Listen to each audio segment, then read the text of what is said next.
We've got the final 3 layers of our Bosses on Vacation Superdrop to talk about today. Let's get into it.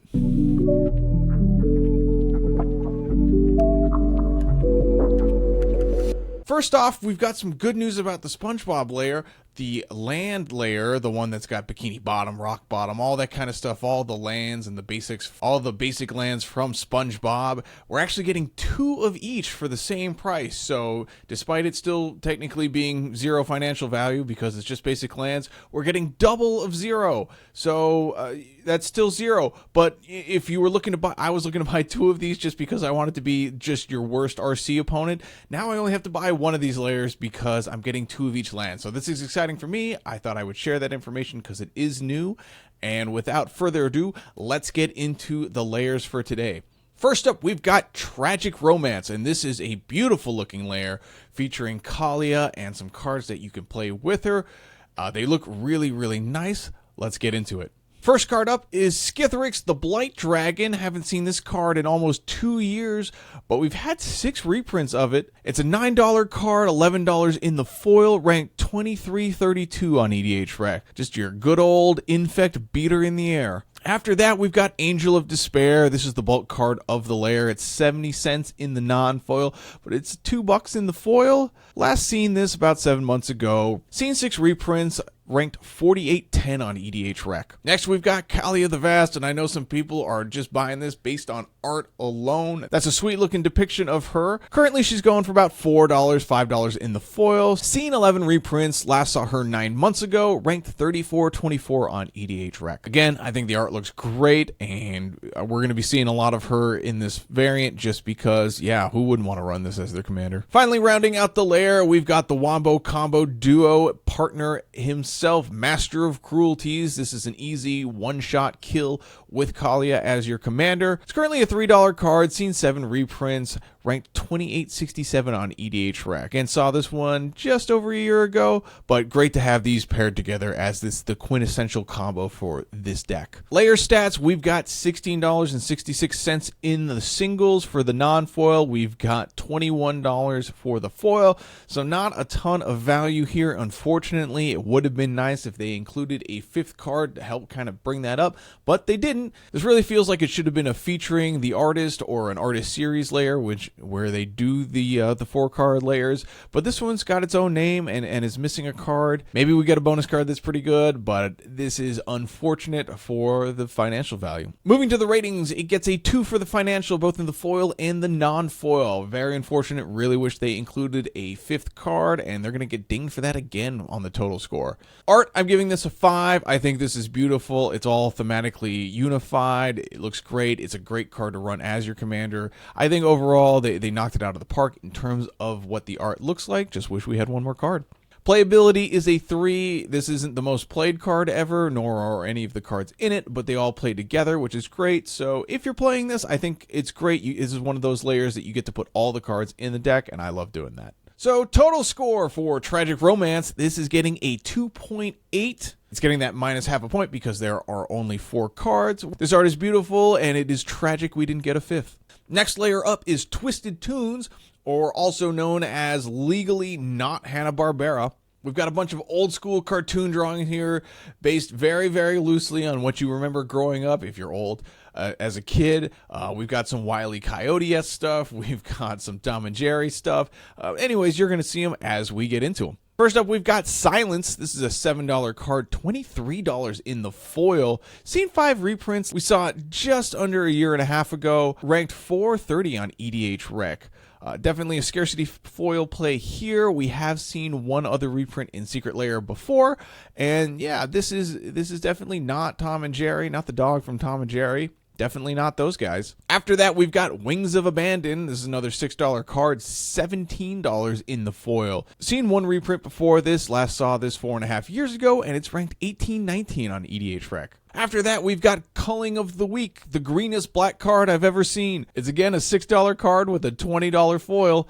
Seen 2 reprints before this. Last saw this just 7 months ago, and it's ranked 730 on EDH Rec. After that, we've got the highly played Fatal Push. This is a $2 card in the foil and the non-foil. Seen 8 reprints before this, and it's seen a Secret Lair printing as well. It's ranked 4092 on EDH Rec. Finally, rounding out this layer, we've got Young Wolf. This is a 12-cent card. Yeah, nothing doing here. It's seen 5 reprints before this. Last saw this just 2 months ago, and it's ranked 74.39 on EDH Rec. Looking at the singles prices, we've got $20 in the non-foil. A bunch of sixers will add up to that, which is decent to see, but it's not great.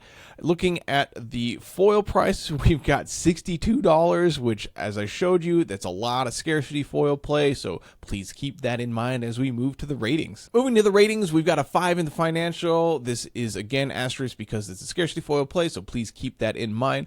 Art, I gave a 3. I think these look good, not great. You know, it is definitely cartoony, but there's no synergy here. You can't put all of these in the same deck. I think they look okay, except for the culling of the week. I have no idea why that card looks as green as it does. It's a black mana ritual, and it's super green. So okay, sure, I guess. I think it's some sort of Popeye thing. I don't get it. Playability is again a 3. These cards don't see a ton of play. They see a little more play, like Young Wolf and Fatal Push see more play in Modern than they do in Commander. I know plenty of Modern players that if this is the version of a card that they like, whether it's the Fatal Push or the Young Wolf, that they will buy 4 of this layer just to get the play set.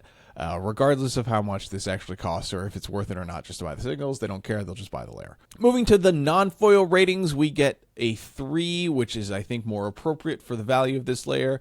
So it's 3s across the board for the non-foil. So the total score for Twisted Tunes is a 3.3 in the foil and a 3.1 in the non-foil. The foil losing a half a point there for the scarcity foil plays, so basically it's about a 3.1. As it's a pretty average layer. If you like cartoon stuff, you'll like this one. If you don't, I think it's an easy skip. Final layer for our bosses on vacation super drop, we've got Pick 'em and Stick 'em. And that's right, stickers are back, baby. We loved them in Infinity, and we're going to love them again here. But I don't mind them here in a secret layer. I think this is the correct format and product to give us something silly and goofy like a sticker, because this is something you can definitely and easily opt out of. You don't have to draft this. You don't have to do anything with this. If you don't want a sticker on your Magic card, you just don't have to buy this. It's that easy. But if you do like some goofy, fun, cute looking stickers, then this is great. You get to buy something and it's fun, and it impacts no one else. So I do like seeing the sticker stuff here, but let's take a look at what cards they're offering. First up, we've got Thalia Heretic Cathar. This is a 30-cent card, 70 cents in the foil. Seen 6 reprints. Last saw this just 2 months ago, and it's ranked 1328 on EDH Rec. I don't love the art style that's going on here. It's just not my cup of tea. I do think the stickers, which we'll get to, look pretty great. But yeah, the art itself for these cards, I'm just not vibing with. Next up is Clever Impersonator. This is a $2 card, $17 in the foil. Seen 3 reprints before this. Last saw it 7 months ago, ranked 1335 on EDH Rec. After that, we've got Hedron Crab. This is a great little guy. He's $9, $37 in the foil. It's definitely a scarcity foil play, just like the card before it. But we've only had 1 reprint so far. We haven't seen it in 5 years. Ranked 29-17, and it's a staple if you are in a mill style deck. Next real card, we've got Pitiless Plunderer. This is a $2 card, $10 in the foil. Seen 7 reprints before this. Saw it 4 months ago, and it's ranked 281 on EDH Rec. Sees a solid amount of play. Final quote-unquote card in the layer is a treasure token. Obviously, this is not a real Magic card. I mean, yes, you can play it and you play it in Magic, but it is just a game piece. It's not really a you know what I'm getting at. It's just a game piece. Obviously, you still have to use treasure tokens, and in 2025, you got to use treasure tokens a ton, but it's not something you register if you were submitting a deck list to anything. It's just an additional helpful piece of cardboard to play Magic the Gathering. So those are all the cards we have, but we have 5 more sticker sheets that are coming with this, and here they are. I think they look pretty cute. I really like them. I think you can stick them on the cards that they came with, which is fun. I wish that it was a little more mix and match on the art, so you can like maybe put some eyeballs or some angry eyes or some, just kind of do it up a little bit. I do like how the Clever Impersonator doesn't have a face. 1, because it's a clone, but 2, because you could put more stickers on it. So I think having more areas to put stickers on stuff would have been better for the sticker layer. But regardless, you get 5 neat little sticker sheets, and that's pretty fun. When it comes to the stats, we've got $13.51 in the non-foil, and we've got a whopping $66 in the foil. Obviously, we've got 2 scarcity foils in there, so keep that in mind when looking at that price. Going to the ratings, we've got a 5 in the financial again because of the scarcity foils, but we've got a 4 in the art because, you know what, I bumped it up. I think the art itself is fine. I think it's a 3, but I'm giving it a 4 because it gives you some extra little fun art to play with, and because you can put the stickers on anything. You don't have to put it on the Magic card. You can put it on other Magic cards or your water bottle or someone else's water bottle. Please ask before doing that, or whatever you feel like. Playability is a 4. The cards see plenty of play, and you get a treasure token too, which goes in every deck because treasure creep is out of control. Going to the non-foil ratings, this drops all the way down to a 2 for the financial, just because there is not a ton of value here. And there's only 4 real cards, so that again hurts it a good bit, but everything else stays the same. So the total score here for Pick 'em and Stick 'em is a 3.3 in the foil and a 2.8 in the non-foil. Again, I'm taking off points here because we've got only 4 real cards, and we've got scarcity foil plays for the foil layer. So those are my ratings for our Bosses on Vacation Superdrop. On Sunday, I'll be releasing what I have decided that I'm going to buy, just for transparency's sake, so you can see what I'm doing. It's not because I think you should be doing the same thing. I just love slop, and I'm going to be buying a bunch of SpongeBob, and I wanted to let you know. So if you are interested in seeing that, please hit the subscribe button, and the video should show up because the YouTube algorithms do the things, and then it shows you that stuff that you want to watch, and hopefully it's my videos. And if it's not my videos, that's okay too. There's plenty of great YouTubers out there. Anyways, I hope you enjoy your weekend, and I'll see you guys on Sunday. Till next time, bye.